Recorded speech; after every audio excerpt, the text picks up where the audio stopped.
having failed by one vote in banning it everywhere west of the mountains, they settled for banning it north of the Ohio River, west of the mountains. So the Northwest Ordinance does tie back into the Revolution's impact on black people. But I've put it here in the part of the lecture where we're talking about the Revolution's impact on Indians.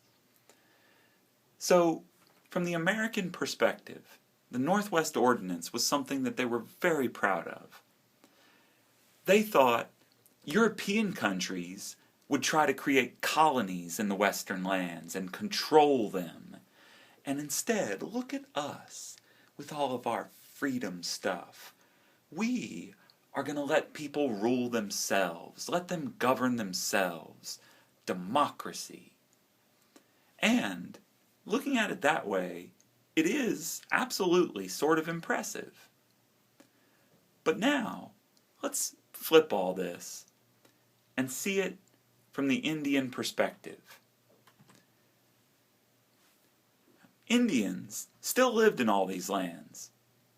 And with the Northwest Ordinance, the Congress was already planning settlement of this part of the Northwest Territory, this little sliver of what eventually becomes Ohio.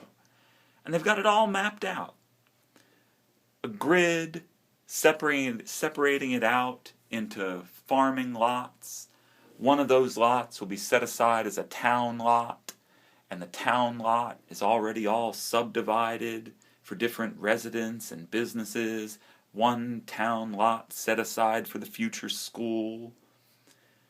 It is a detailed plan of settlement, all of it ignoring the fact that people live there, that this land belongs to people. To Indians, the Northwest Ordinance is the greatest sign of how disastrous the Revolution had been. Because here are the only people you're left with, right? There are no French and British to play against each other anymore. It's just the Americans now. And they have made a detailed blueprint for what they are going to do with your lands, as though you don't even exist. To Indians, the Northwest Ordinance is a detailed blueprint for invasion. It's a game plan. Indians are in trouble.